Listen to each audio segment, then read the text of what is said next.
Good afternoon, everyone. Welcome to the African American Read-In sponsored by CSU Libraries. My name is Michelle Jones, Head of Reference Services here at Columbus State University. And this time I would like to introduce our MC for today. Mr. Teddy Reese was born and raised in Gordon, Georgia. Becoming the first in his family to attend a college or a university, he graduated with a BS in Computer Science from Albany State University, a Master's in Public Administration from Georgia College and State University, and a Juris Doctorate from Florida A&M. While working with the Georgia Appleseed Center for Law and Justice, Teddy served as a staff attorney and director of community engagement from 2013 through 2017, and later worked with the Wright Legal Group as a senior attorney from 2017 to 2018. He is now the principal owner and managing attorney of the Reese Firm, LLC. In 2014, he was named to Columbus and the Valley Magazine Top 5 Under 40 Young Professionals, Rural Leader Magazine, Top Professional Under 40 for 2016, and Georgia Trend Magazine 2016 Top 40 Under 40. He also graduated with the 2014 class of Young Game Changers through Georgia Ford with Leadership Class of 2015. In addition, Teddy received the Urban League of Greater Columbus Millennial Trailblazer Award in 2017. He currently serves on several boards to include Midtown Inc., Youth Advocate Programs Inc., Columbus Consolidated Government Planning Advisory Commission, and the Georgia Appleseed Center for Law and Justice. He is a lifetime member of Alpha Phi Alpha fraternity. Teddy enjoys volunteering, working for the betterment of others, fishing, traveling, reading, and playing softball. He is married to Dr. Chastity Reese, a family medicine physician, and they have one daughter, Catherine. Please help me welcome Mr. Teddy Reese, our MC for today.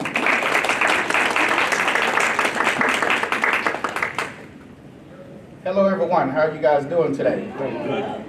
I tell you, this is always one of the most exciting times of the year for me to come here on the campus of Columbus State University under the leadership of the Library Services, Ms. Jones, and so many other wonderful people here, and engage in this program during Black History Month.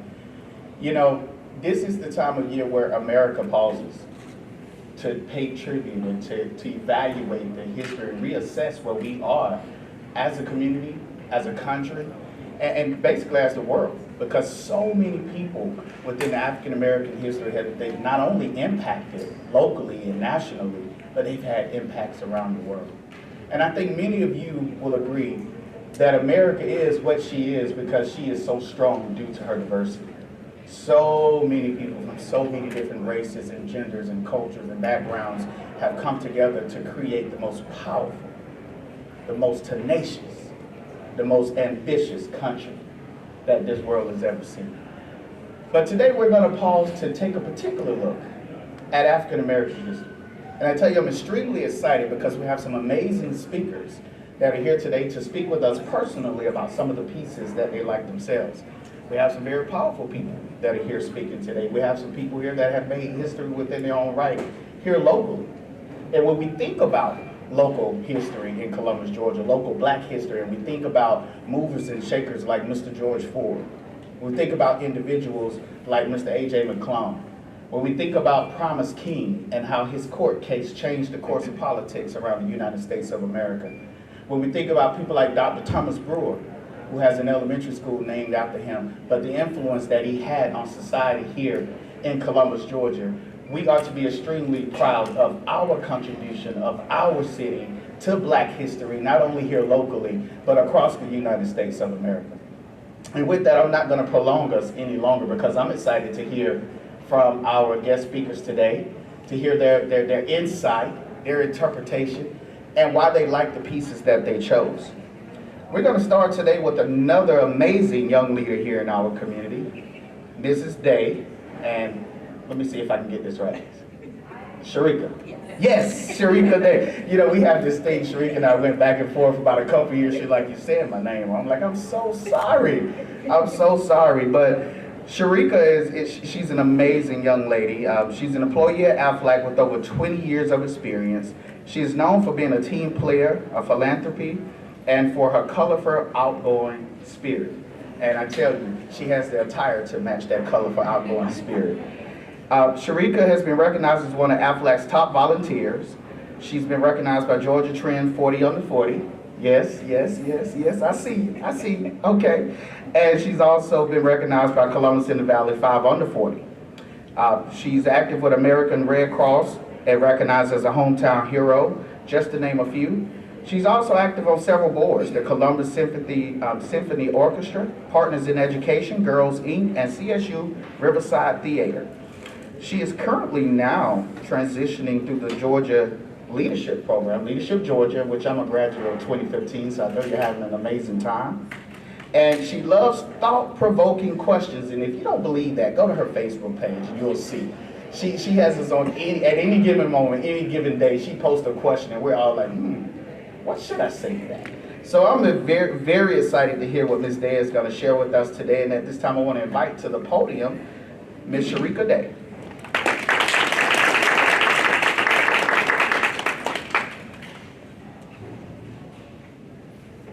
Good afternoon.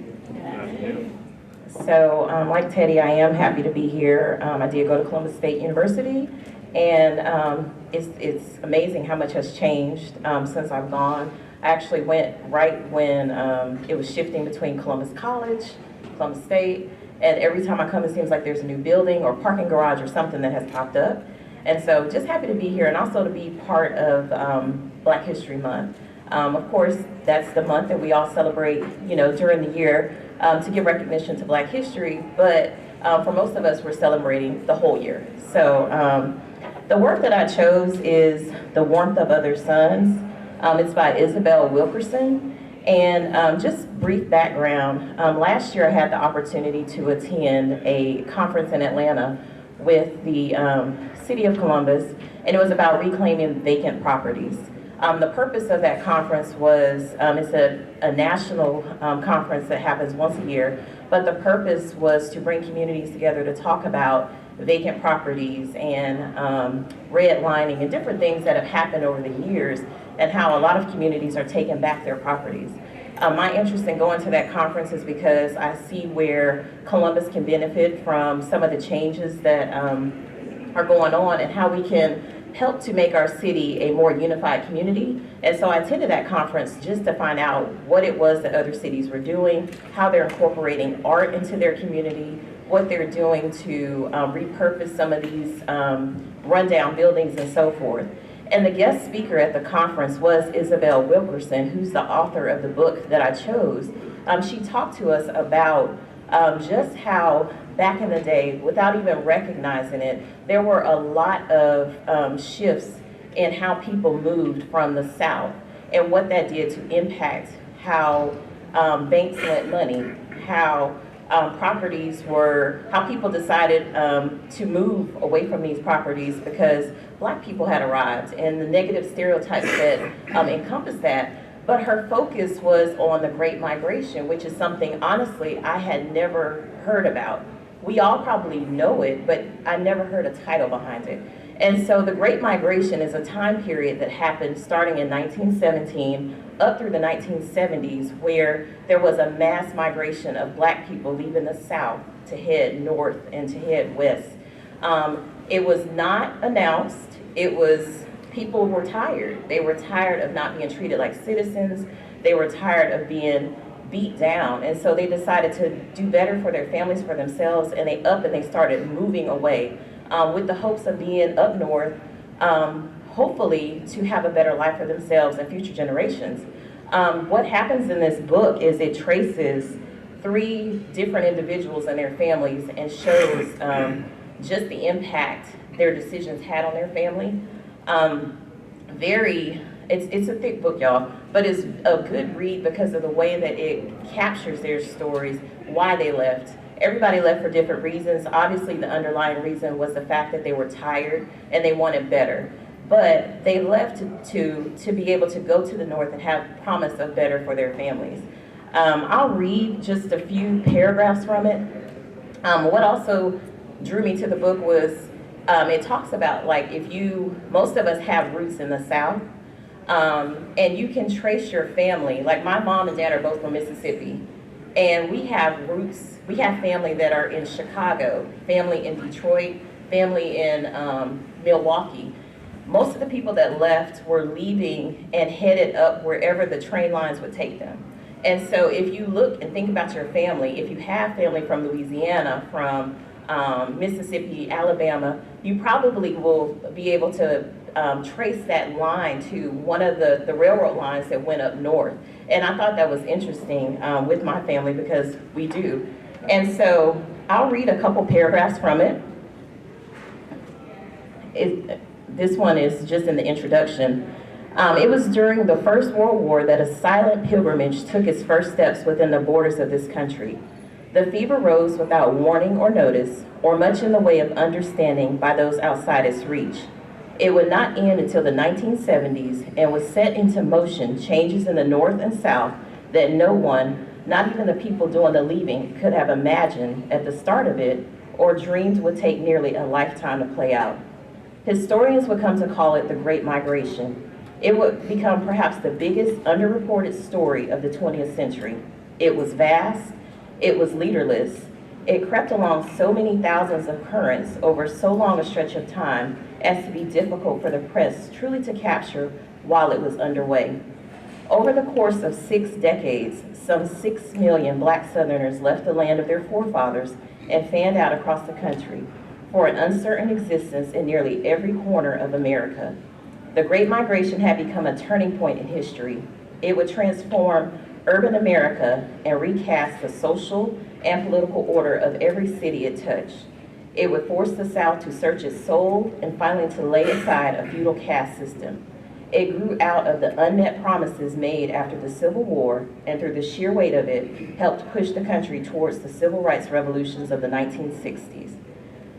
And then I'll drop down a few paragraphs. It says, the people did not cross the turnstiles of customs at Ellis Island. They were already citizens, but where they came from, they were not treated as such. Their every step was controlled by the meticulous laws of Jim Crow, a 19th century minstrel figure that would become shorthand for the violently enforced codes of the Southern caste system. The Jim Crow regime persisted from the 1880s to the 1960s, some 80 years, the average lifespan of a fairly healthy man. It afflicted the lives of at least 4 generations. It would not die without bloodshed, as the people who left the South foresaw. And then it talks about how, had this migration not happened, what would it have been like for James Baldwin, Michelle Obama, Miles Davis, Spike Lee, and Denzel Washington. All of them can trace their roots back to one of their relatives deciding to up and leave the South. And it says that it was a folk movement of incalculable moment, and more than that, it was the first big step of the nation's servant class that they ever took without asking. So I thought it's a very powerful book. Again, the individuals their stories that are traced in this book, they're just average, ordinary people that decided to get up and leave. One of them actually is from Louisiana, and as you read it, you find out that he was Ray Charles's doctor.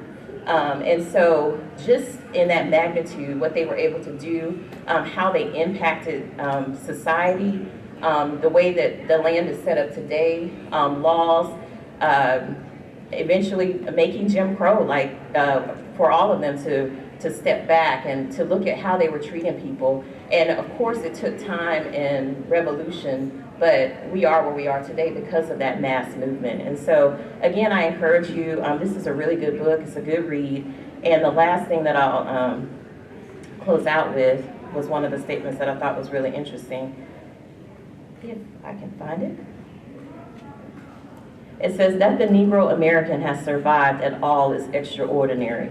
A lesser people might simply have died out, as indeed others have. And that's a quote by Daniel Patrick Moynihan from the Negro Family, but just showing the power that these people took and the trajectory that they had on our lives, and just how it impacted all of us. So I don't know if I'm supposed to ask for questions or that's it, but thank you for your time. We'll do questions at the end so that we can just address them with everyone, but Sharika, that's not fair. because this subject can be talked about for at least 2 hours. You know, it's so important. You know, in my bio, you heard I attended 2 HBCUs, and that's part of our conversation within historical black colleges and universities, because it was those people who migrated north and found more opportunities and resources that were able to filter them back down south and start institutions that were specifically designed to educate African Americans. Just recently, for the past 5 years, I chaired Congressman Bishop's Black History Month breakfast, and 2 years ago, Congresswoman Marcia Fudge was the guest speaker. You know, she's a congresswoman out of Ohio.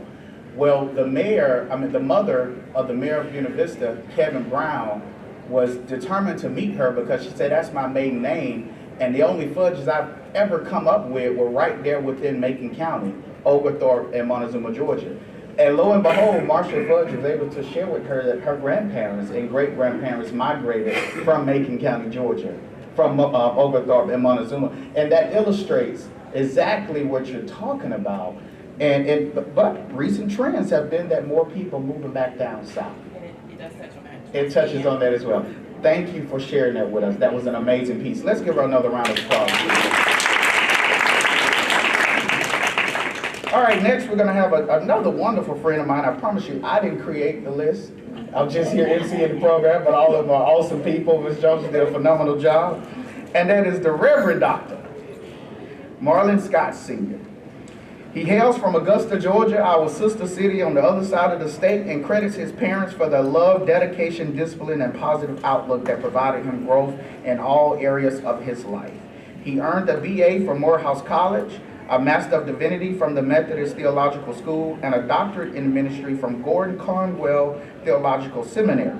Reverend Scott is the founding pastor of Emmanuel Christian Community Church, EC3, in 2003 in Columbus, Georgia.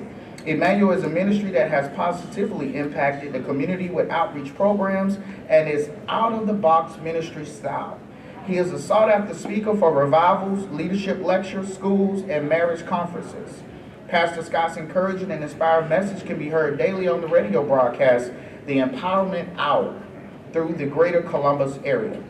In addition to his pastoral duties, Reverend Scott is a certified life coach and serves as senior chaplain of Piedmont Columbus Regional at the Medical Center Doctors Hospital, the John B. Amos Cancer Center, and Houston Hospital, where he received the Chairman's Award of Excellence in 2009 in recognition of his loyalty and outstanding service. He was also honored as 2018 inductee to the Morehouse College Preacher Hall of Fame. Now that's a first one for me. They have a Preacher Hall of Fame? Oh wow, I gotta go visit that. You wanna go visit it? We'll go together, we'll do a field trip. Okay. Reverend Scott is married to Dr. Shima Bloom Scott. Did I say that right? Okay. And their union has been blessed with 3 children, Melissa, Marlon Jr., and Morgan. He is known for his warm smile, friendly demeanor, and positive outlook. And when I walked up today, I said to Dr. Scott, I said, sir, I said, every time I see you, you greet me with that smile, and I'm just trying to replicate that. I did not know that was in your bio. I guess, you know, the truth sticks sometimes. Y'all, please join with me in welcoming to the podium here, Dr. Scott.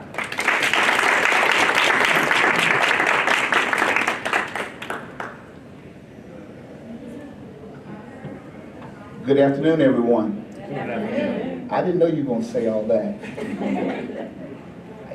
I'm just humbled to be here. And let me just see a show of hands. How many students are here? Okay, good. What I want to share today, it piggybacks off what was just presented earlier. And you had quoted Daniel Patrick Moynihan. Was that from the Moynihan Report? So in my doctoral dissertation, I referenced the Moynihan Report. The Moynihan Report was a report on African Americans commissioned by Richard Milhous Nixon in his presidency on the state and the future of African Americans. And I would I recommend that you all Google that, because much of what we see happening in the African American community was predicted in the 70s in that Moynihan Report. And so Dr. King, in his last speech in Memphis, Tennessee, he was very strategic in his approach the emphasis was shifting from civil rights to civil rights. The emphasis was shifting from civil rights to civil rights, where he was actually speaking to for a group of sanitation workers to increase their wages. And so when you look at the African American community, economic growth, and that's what fueled the Great Migration, economic growth is still to this day an integral part of what the African American community needs. And so the book, I really wrestled with what I wanted to share today, because I have a library of over 1,500 books. But this particular book, I think, spearheads what we need in the African American community. This particular book is Think and Grow Rich, A Black Choice by Dennis Kimbrough. And I want to just share, this book was the first book targeting to minorities for economic growth. And so I just want to read a few excerpts of this and why this particular book is very important. And these stats were given at the time of this particular book. According to the U.S. Census Bureau, the proportion of black children born out of wedlock in 1989 was 60%. More than half of all black children are reared in fatherless homes. 31% of black African Americans live in poverty. 45% of all African American children live in families with income below the poverty line. The black unemployment rate is twice that of whites and Asians. For every black earning $36,000 a year, there are 12 blacks living below the poverty line. More than 40% of inmates in federal and state prisons are black. There are more African American males in prison and correctional facilities than on any other college campus. The reason why that stat is very important, a couple months ago I met with the president of this university, and he was sharing with me that the studies show that there is what's called a browning of America, in that Caucasian population, the think tanks show this, they're declining, and the populations of color is increasing. So why is that important to an institution like Columbus State? Well, the president of Columbus State said we need students of color now to fill these halls, these dormitories, these halls of education. And so it's incumbent of us to help with the economic growth of African Americans. I want to share what the author talks about overcoming racial oppression and discrimination. And so let me just read an excerpt from this. As I pen my thoughts, I can hear a chorus of buts, but you don't understand the power of racism, but you underestimate the 300 years of psychic disrepair that has been heaped upon our people. And the author goes on to say, you're wrong, I do understand. And I'm saying that racial oppression can be overcome. Yes, it does exist, but that should never be an excuse for lack of developing our communities. They should never be offered as an excuse or reason for a person's failure to dream, to strive, to press forward. And so the author goes on to say, when you encounter injustices and social wrongs, you must fight them tooth and nail, but you should never ever lose sight of the greater battle to develop as an individual. And so he issues a challenge for each black American, and it's a difficult one, but not to go through life as a victim, but go through life victoriously. And so then he lists a myriad of people who've overcome various challenges.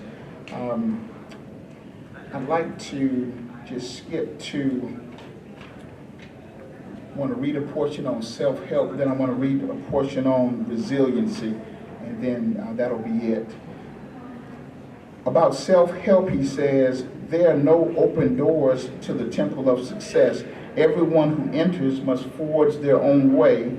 Grand success waits patiently for anyone who has the fortitude and the determination to seize their share of the American dream. But you must remember that it's you who create your own opportunities, not fate or luck or chance.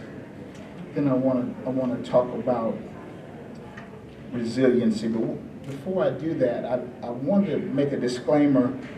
Economic empowerment is not just for someone to get a big car or a big house. Those things are nice, nothing wrong with that. But for this institution, Columbus State, to survive, it needs big donors. And someone was talking about how the college has grown since they've been here. Well, the reason why it's grown is because they've had economic investment and still have economic investment to this day. And it's beautiful to see what's happened downtown with Columbus State. But that's all been about economic investment. Imagine what you could do if you could write a check to your church or to your favorite volunteer organization for $1 million to fund what it is that they're trying to do. And so I could think of a myriad of things in Columbus that money is not the cure for everything, but money would be the cure for certain things that I see. Let me talk a little bit about self-reliance. Self-reliance, the author says, is your responsibility. So many times we witness the birth of another child born in the clutches of poverty within the black community, born into a world of few resources and even less motivation. The child finds himself discriminated against even at birth. More often than I care to remember, I personally observed this child mature into adulthood and consume the blight and decay that surrounds him, proclaiming to all, "What's the use? My obstacles are insurmountable." He mistakenly concludes that he has every right to quit, to fail, blaming his conditions on the circumstance of his birth. Too many similar conditions have succumbed to this seductive spirit in blaming others for their troubles. They will serve their purposes much better to examine their inherited advantage revealed within this text. What they will discover is the basic keynote to success. You are accountable to what you do with your life. And as Teddy was reading my bio, the most important thing on there was the impact of my parents. My father was born into poverty in the same neighborhood that James Brown was. That James Brown and my father grew up in poverty. My father's mother passed away at childbirth, and back in those days, in the 30s, men didn't stay around to help raise the child. So my father was raised in poverty, but he walked out of the public school because he said they weren't teaching him anything. He walked down the street to the private Catholic school, and he asked the asked the principal there, could he pay for his tuition at Catholic school by being the janitor, and to which the rector, the principal, said he would.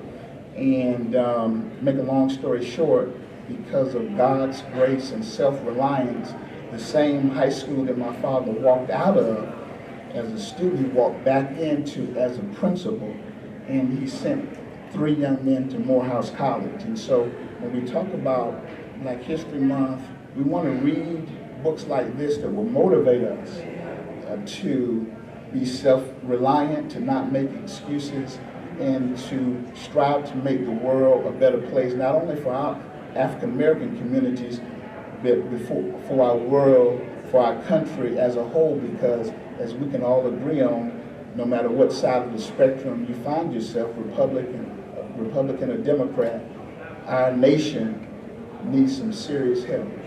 And it's conversations like this that get the ball rolling for that. So once again, I'm just so humbled to be here, and I hope something that I shared today was of great benefit to you. Thank you.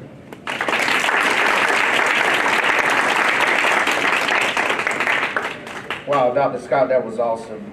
As I listened to the statistics that you read from that publication, oftentimes real numbers are very sobering. And many of us sit back and think, well, how could that possibly be?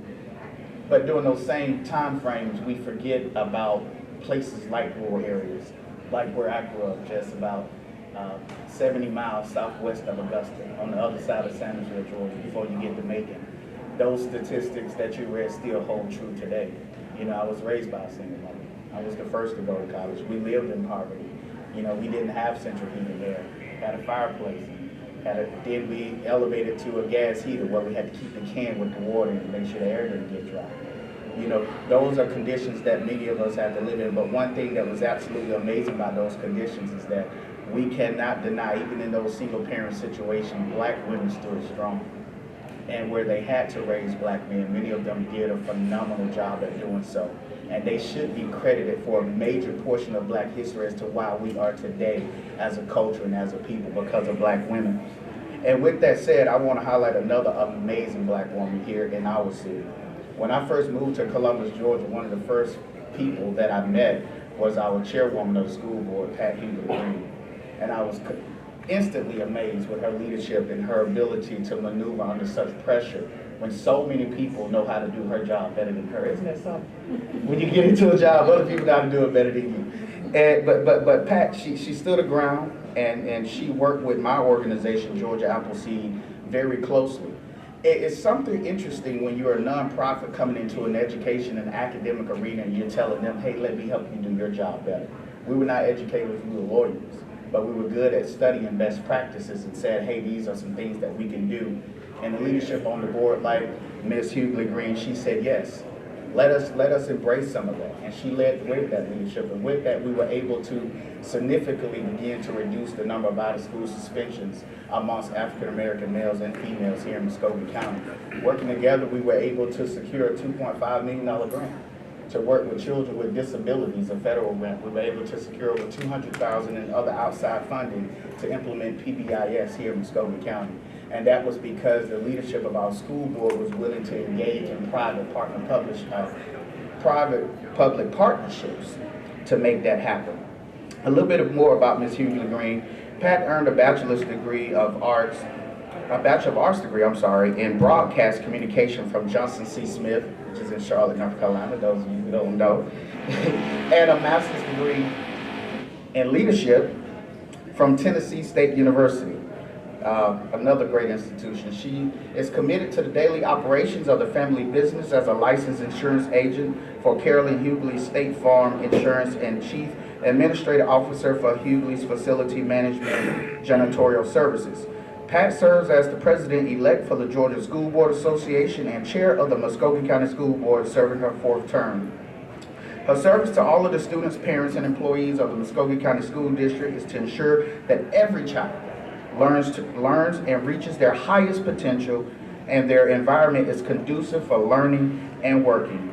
Her public service continues through the Literary Alliance and service on the Trustee and Deacon Wives Ministries, as well as the finance team at Franchise Missionary Baptist Church. That's in Phoenix City. Absolutely. Her past community board service includes the Family Center, the Muskogee County Library, and the Chattahoochee Valley Regional Library Boards, the West Georgia American Red Cross Board, and the Georgia Partnership for Excellence in Education.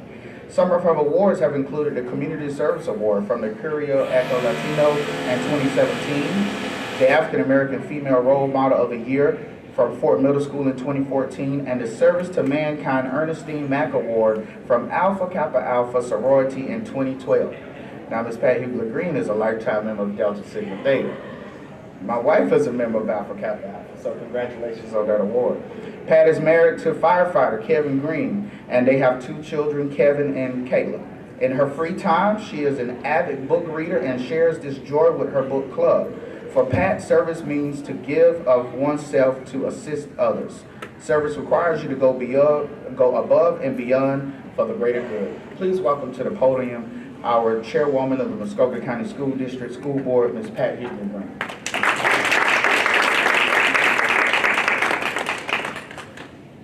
Good afternoon. I do want to say thank you for the invitation, and I am an avid reader, so this was really right up my alley, just to sit here and listen to the presentations about authored work that meant something to you. I had a difficult time, likewise, because I have a library at home. Really, it's not a library at home. The home is the library, books are everywhere. To make a choice, and I do have a library full of African American authors, but I couldn't decide, so I chose a modern day author, and it's Miss Stacey Abrams. And being that it's Black History Month, we know her for her historical race for governor in 2018, all of the hard work that she did to help people to revive the importance of participating in the political process called voting, our basic right. But I first learned about Stacey Abrams under her pen name of Selena Montgomery. She writes novels, and the reason why I liked her, yes, I know her, and I appreciate her work, and I admire her leadership. But her novels, the women were not just damsels in distress. They were neurophysicists and Supreme Court justices, or some high-powered position, or some non-traditional high-powered position that was not traditional for women. All of these women in all of these different books under Selena Montgomery. What you helped me to realize is that something has happened to my collection at my house. When I went to look for all of these books, and that's a no-no, because I don't usually loan out my books, so I'm still on the hunt to find out where my collection of the Selena Montgomery books. But I chose Stacey Abrams because she's a modern day author in her Minority Report book. And she talks about her process that she has gone through. And I like being around young people. We mentor them, and we provide internships in our office to help young people be prepared. That is very important for young people to be prepared for opportunity. And I like Stacey as an individual because she has been preparing to be president of the United States of America all of her life. All of her life. So when she started running for governor, she didn't just wake up and say, I want to be governor. She had been working on it. She had been working on people understanding voter rights, people understanding the process, people being registered to vote and participating in the process. So she didn't register those hundreds of thousands of people overnight. But she talks in this book about her process, and it goes from the preparedness to mentors to her work and her service. And I did pick a couple of places that I will read in her chapter, the myth of mentors.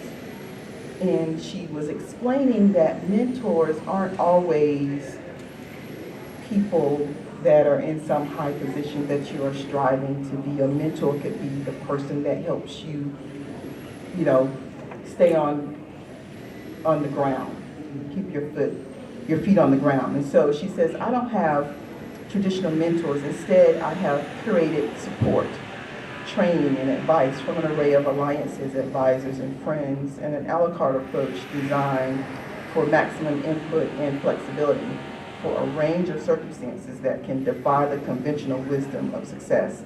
Minority leaders, like everyone in charge, need help, and lots of it, from my experience.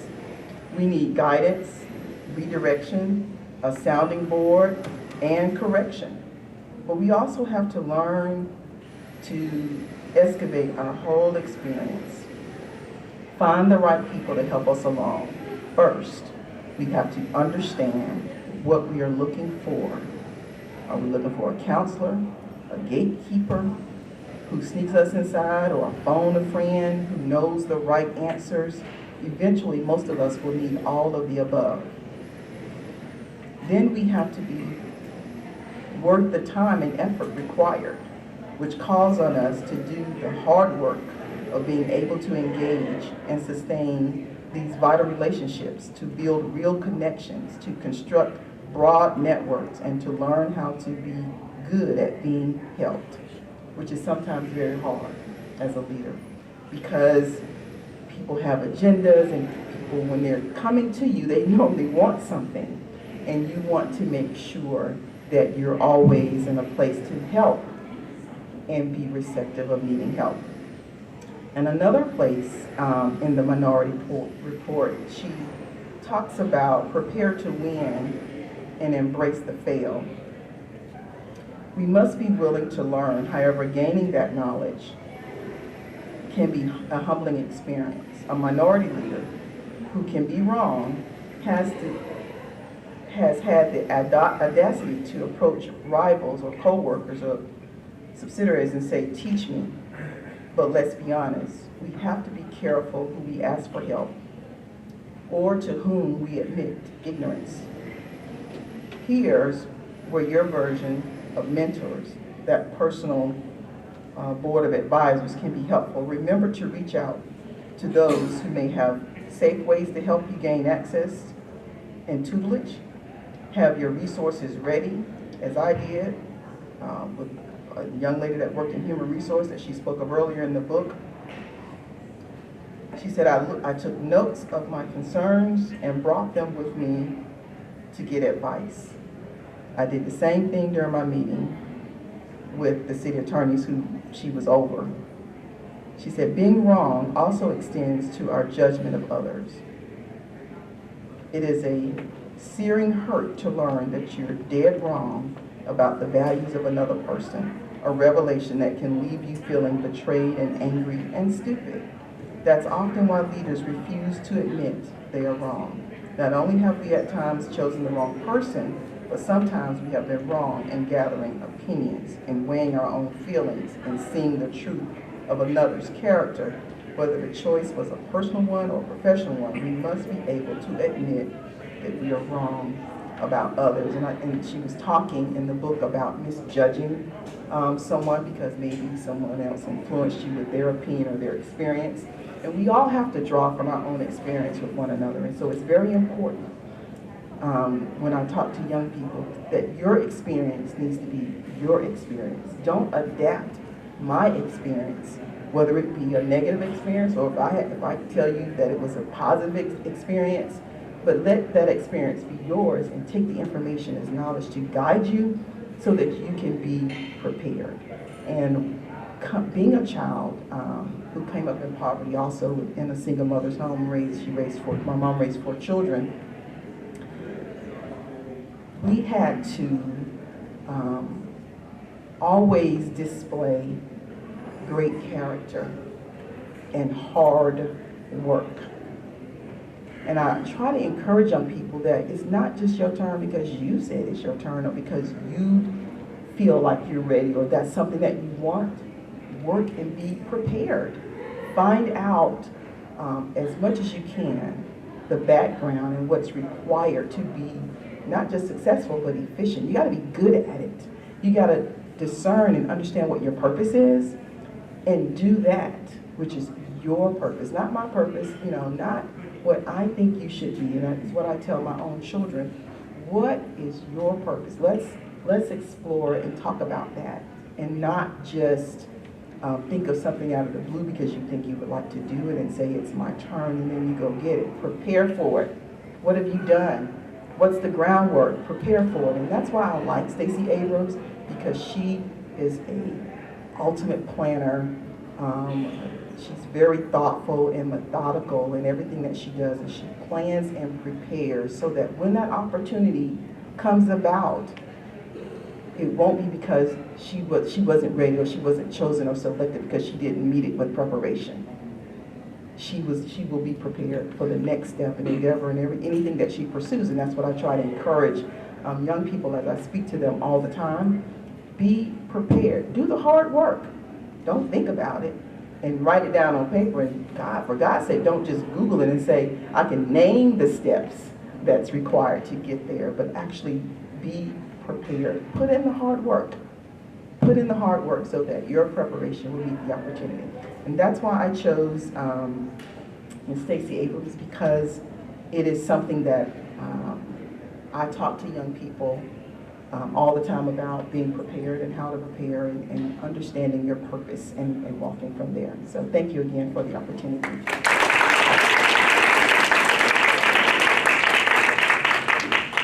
Thank you, Chairwoman Hughley Green, for that amazing piece. And I'm actually glad that you chose that book, because she does have an amazing message in that book.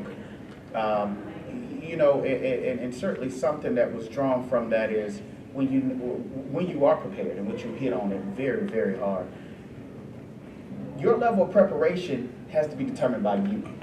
You'll always find somebody who will tell you you're not ready. There were people telling Stacey she wasn't ready, but she showed Georgia and the rest of the United States she was definitely ready. And so a quote I used to live by, and I still do, but one I remembered a long time ago, is the success that you desire is right outside of your own comfort zone. If you're not willing to step outside of your comfort zone, you're definitely not going to be able to get there. So that's an amazing piece, I think, for this event, Ms. Jones, because oftentimes when we think about history, and this is Black history, we think it has to be 50, 60, 100, 300 years from now. What happened yesterday is history. And if you think about the days of Rosa Parks and Dr. Martin Luther King and Harriet Tubman and Mary Bethune-McLeod, thank you, and those individuals, in their moments of history, they didn't know they were making history. They were just doing what they felt was the right thing to do. They was following their heart. They were following their compassion.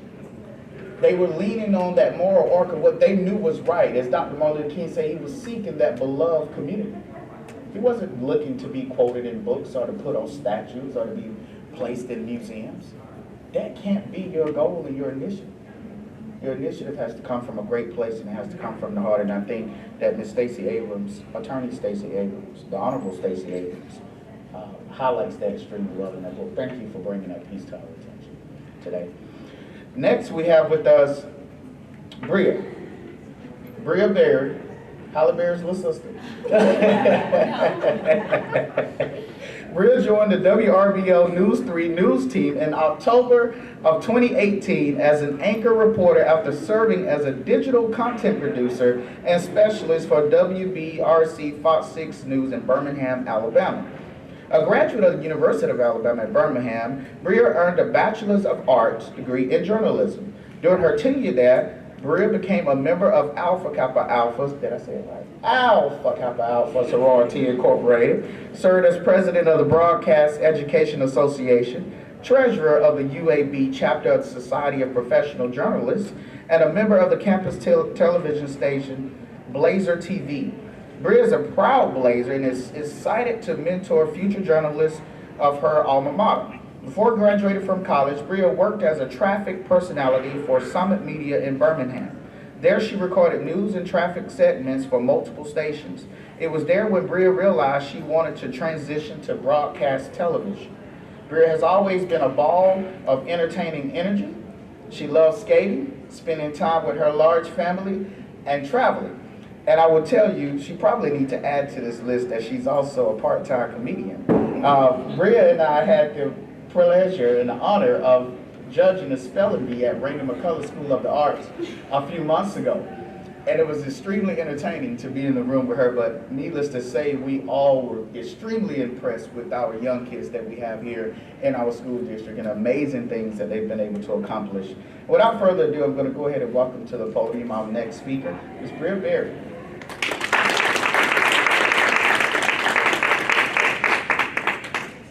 All right, good afternoon.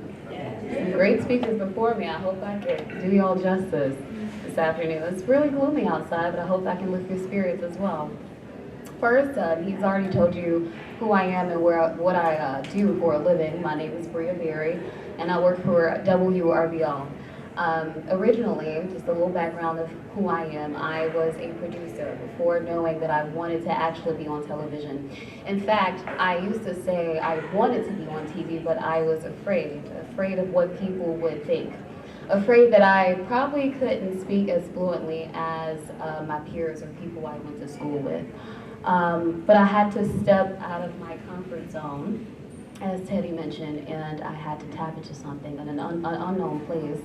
Well, skipping, going on down, I became a reporter. 3 months after reporting, the morning anchor, Tila Stahl, she left.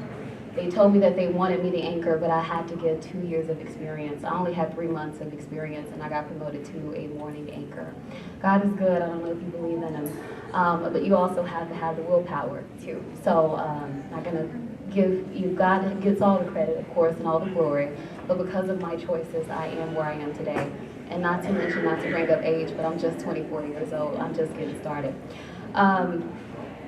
So let's continue. The book I have chosen is called Passionate for Justice. I've actually read this book about 4 times, and I don't know about you, but for me, I have to read books continuously. The same book over and over until it can resonate for me. Why? I don't know. I'm like that. This book is just centered around the life of the great Ida B. Wells. I love Ida B. Wells. We often hear a lot of stories about Harriet Tubman, Dr. Martin Luther King Jr., Sojourner Truth. We hear these stories, but we really don't talk about Ida B. Wells like that. So I wanted to talk about her. There's a connection between the two of us. Ida, she was a journalist, and I too am a journalist, that's correct. One of Ida's greatest gifts was her resilience. In her teen years, Ida lost her parents to yellow fever. And when that happened, she had to become the primary provider for her siblings. So she had to lie about her age in order to get a job as a teacher. So she was only 16. I mean, she has to take care of her siblings, and she doesn't really know a lot about life, but she had to do it. See, moving on, when Ida moved to Memphis, there were 3 tragic events that transpired in her life, which is what led her to her freedom as a journalist. And I'm gonna pick a part out in the book that I felt was necessary to read. Then came the next major event to influence her life. 3 of her acquaintances were lynched in Memphis in March 1892. One of them, Tom Moss, had named her as godmother to his daughter. Their crime, the 3 African Americans were running a successful grocery store in competition with a white-owned store across the street in a black neighborhood. The owner of the white store gathered a mob to attack their rival store, and the African Americans returned fire when they were attacked. 3 white men were wounded, but none were killed. 31 African Americans were arrested, but later they were all removed from jail by raiders. 3 of them, including Ida Wells' good friend Tom Moss, were executed in lynching.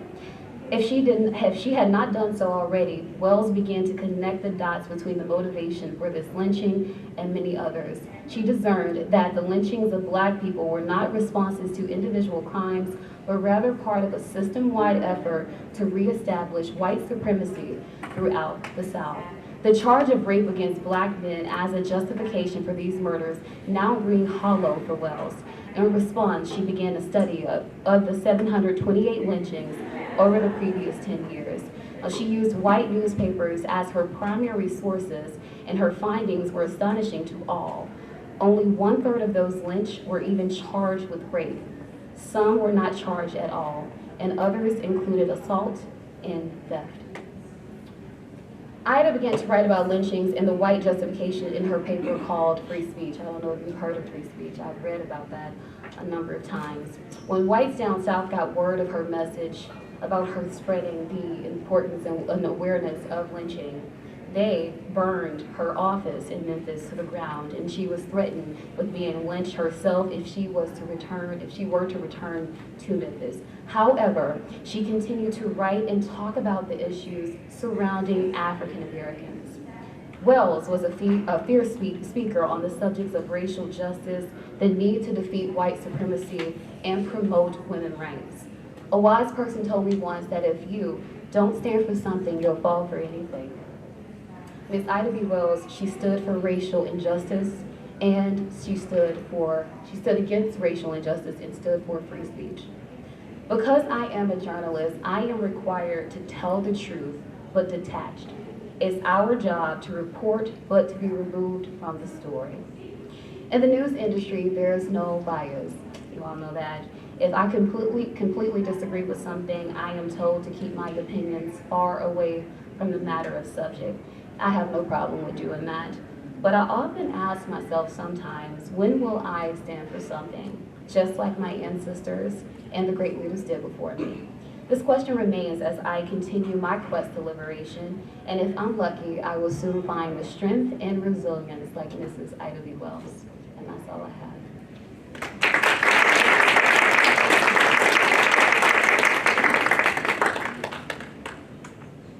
Wow, that was very thought-provoking, and you know, read enough about our history and look at the Black history, you see reoccurring themes in many of our cities, like in Memphis, like in Tulsa, Oklahoma, like in Wilmington, North Carolina, what I learned about recently, which at one point had a majority African-American population there. And when they began to seek political power, they were run off. You know, constitutional rights trampled.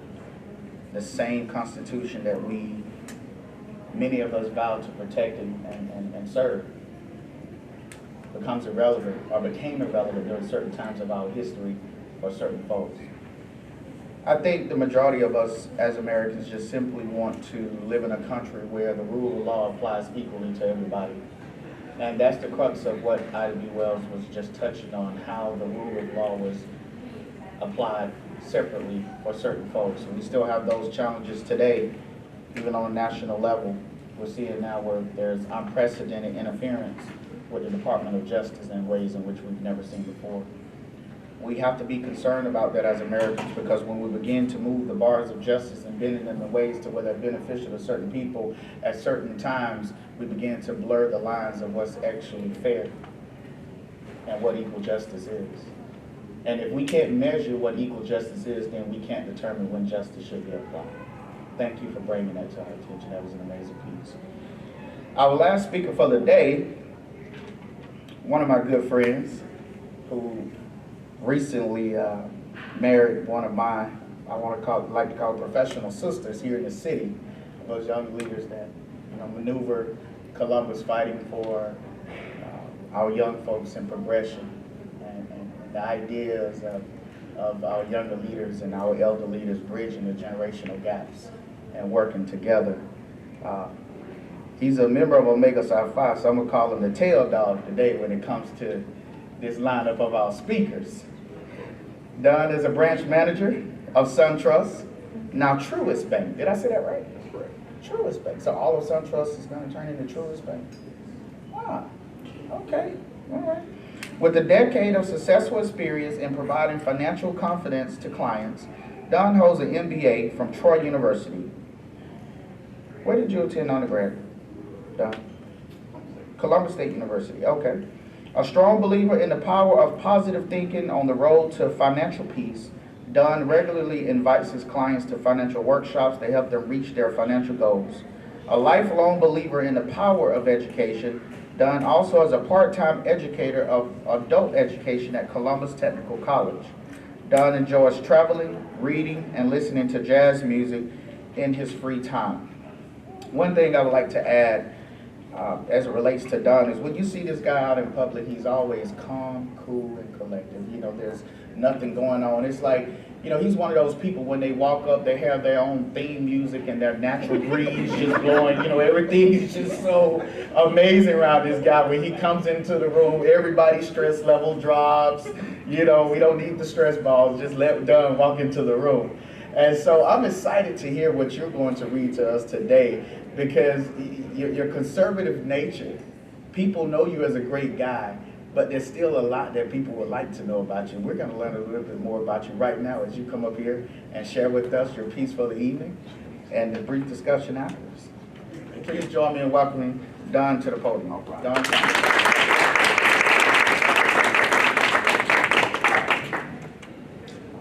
Got some great speakers to follow, first and foremost. Thank you for everybody. Thank you for inviting me as well, too. I want to talk about two things, perseverance and resilience. Okay. Growing up, I came from humble beginnings. I'm born and raised right here in Columbus, Georgia. Grew up on the south side of Columbus to a single parent home. It was just my mother and I. My mother worked odd jobs as well, too, to support myself and her. So perseverance was something I learned at a very, very early age. Clothing that we received, my mom used to say, we about to go to the secondhand store. Okay, that was Goodwill. So we would go to Goodwill and we would get our clothing. My mother would wash them up. She would press them up very well. I remember ironing, heavy starch. Made sure I looked very well when I went to school. Okay, she made sure she worked and she looked very well when she went to work. Saturdays and Sundays, the weekends, it resulted in days where we're listening to jazz. My mom was big into jazz, henceforth my love for jazz. So I remember hearing Duke Ellington, Countee Cullen, Dizzy Gillespie, John Coltrane, Miles Davis. I remember hearing those guys as I'm growing up. And along with that, my mother was big into poetry. One of her favorites was Mr. Langston Hughes. Throughout the years, I learned to appreciate Langston Hughes and what he represented. He was a part of the Harlem Renaissance, which was a very, very pivotal moment in African American history, American history, from about 1920 to about 1930s. This was a period of time that produced many poets, many artists, jazz musicians, artists, literary giants. He was a pivotal figure in that. And growing up, that was one of my mother's favorite poets. Okay, and she had a couple poems that she actually used to read to me. And the reason why one of them actually has a lot of meaning to me is one, you know will make a note well, Mother to the Son. Okay, my mother used to read this to me a lot, and I'll share it with you. Well, son, I'll tell you, life for me ain't been no crystal stair. It's had tacks in it, and splinters, and broken boards, and places with no carpet on the floor, bare. But all the time, I've been a climbing on, and reaching landings, and turning corners, and sometimes going in the dark, where there ain't been no light. So boy, don't you turn back. Don't you sit down on the steps, because you find it's kind of hard. Don't you fall now, for I'm still going, honey. I still see climbing, and life for me ain't been no crystal stair. The meaning of that, to me, is perseverance. Okay, we see it all too much today, right now, what's going on in life. Young African Americans of our community, they're in a power struggle right now. They're fighting with each other, they're killing each other. Life is hard for them. Okay, being in the South Side, growing up like that, I understand that life is very, very hard. But one thing they got to do, they got to persevere. They got to fight through it. Okay, they got to have dreams for what they want to achieve in life. And that's another thing that she actually taught me, was about dreams. And what is a dream? Is it just something that happens when you go to sleep? No. A dream to me was something that I could actually wish for, something that I could actually hope for, something I had to look forward to. I remember as an only child, I would have moments where I'm sitting down and I would just, I'll get lost, what they call daydream. I get lost and just, what am I going to do when I grow older? You know, growing up in this little 2-bedroom, 1-bath house, very, very small home. To me, it was huge, especially when my mom made me clean. But to me, that was something. But I wanted more than that. You know, I want the big house. I want the big old yard. You know, with plenty of room to spare, beautiful vehicles. So I learned to dream. And one of the other ones she used to tell me about was appropriately titled Dreams. And it goes, hold fast to dreams, for if dreams die, life is a broken winged bird that cannot fly. Hold fast to dreams, for when dreams go, life is a barren field, frozen with snow.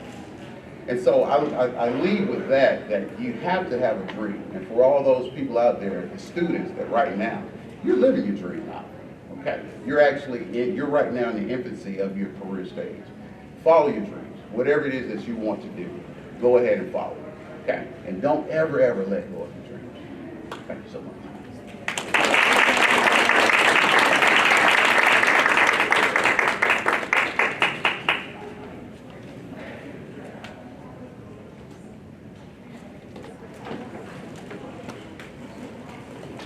Wow, wow.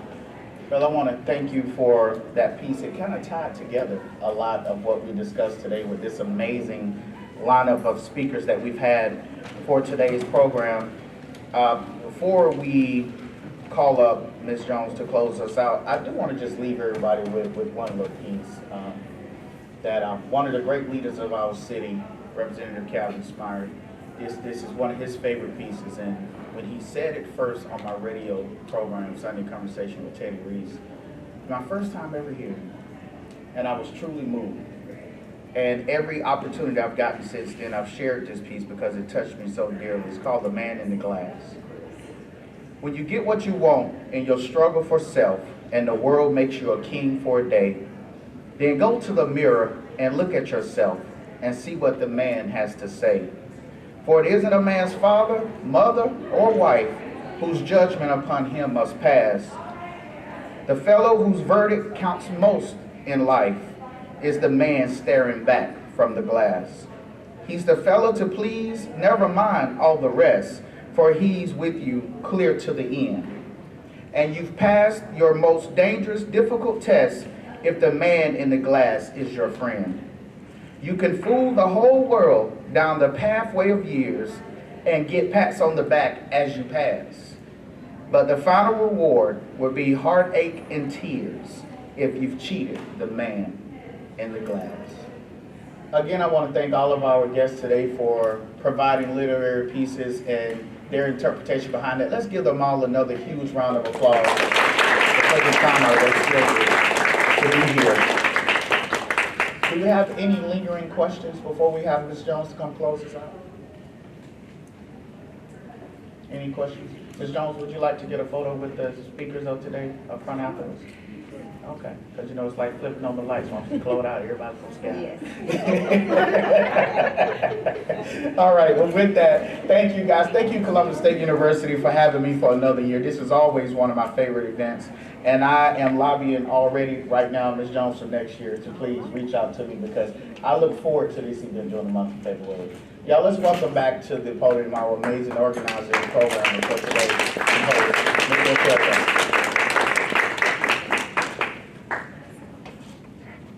Thank you so much to all of our wonderful participants. I really appreciate it. It was very, very inspiring. Thank you again.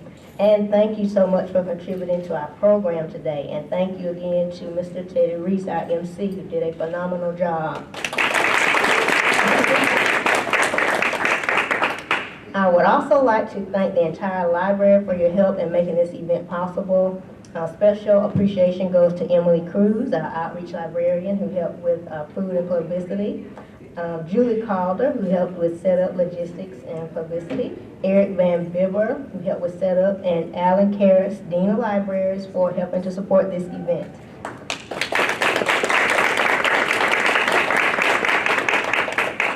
Truly, we have enjoyed the selected pieces that were shared today. It is in words that we find meaning for life and expressions that reflect our varied emotions. Thank you again for sharing in this literary celebration today. Please continue the celebration through other events. Thank you again.